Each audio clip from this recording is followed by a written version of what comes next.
Dexter Cozen once said, "Shadows of 1,000 years rise again unseen. Voices whisper in the trees, tonight is Halloween." This portrays the value of tradition that Halloween has created. Today I will speak about how Halloween represents aspects of tradition. Halloween is the most celebrated holiday all throughout October, so knowing the history behind the cherished traditions that we all celebrate will make you have a new appreciation for the heritage of Halloween.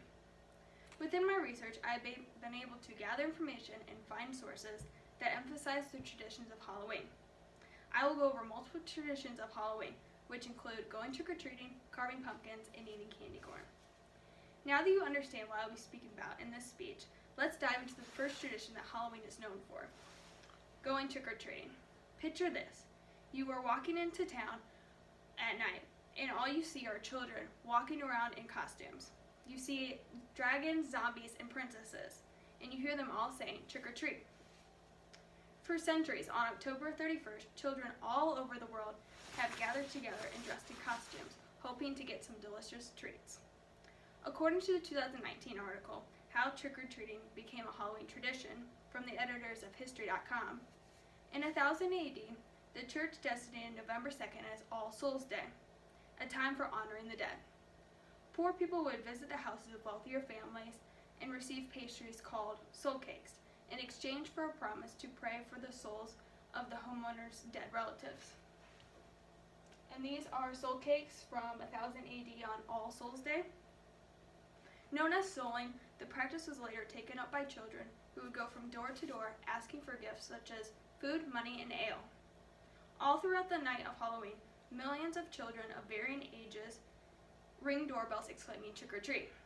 In 2018, the U.S. Census Bureau stated that 41.1 million was the estimated numbers of potential trick-or-treaters in 2017, children ages varying from 5 to 14.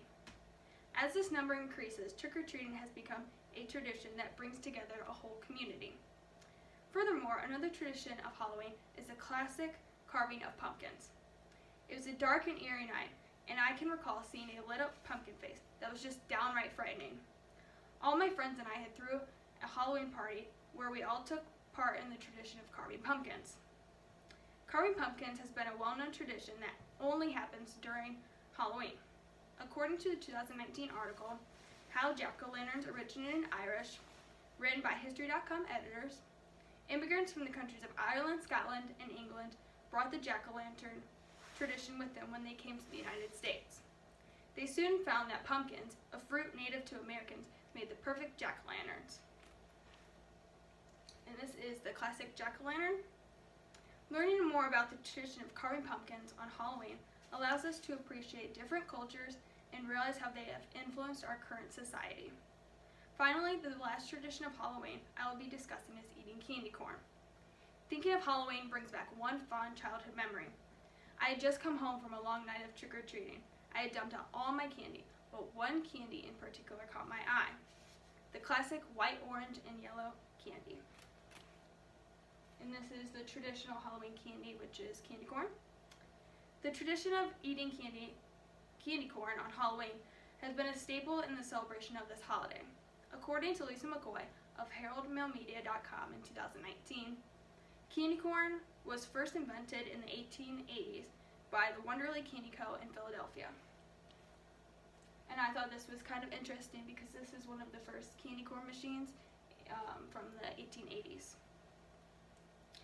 It was different from other candies because of the tricolor design of white, yellow, and orange stripes.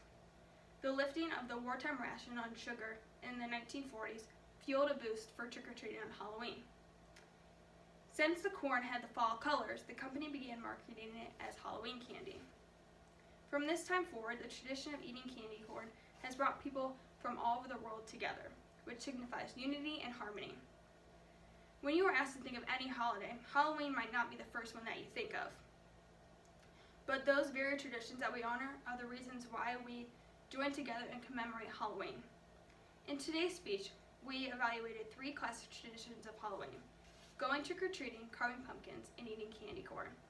Traditions allow people to look back to thousands of years ago, and when we participate in traditions, we get a sense of belonging and are able to reconnect with others. In Dexter Cozen's words, Shadows of 1,000 years rise again unseen. That is the true value behind the tradition in relation to Halloween.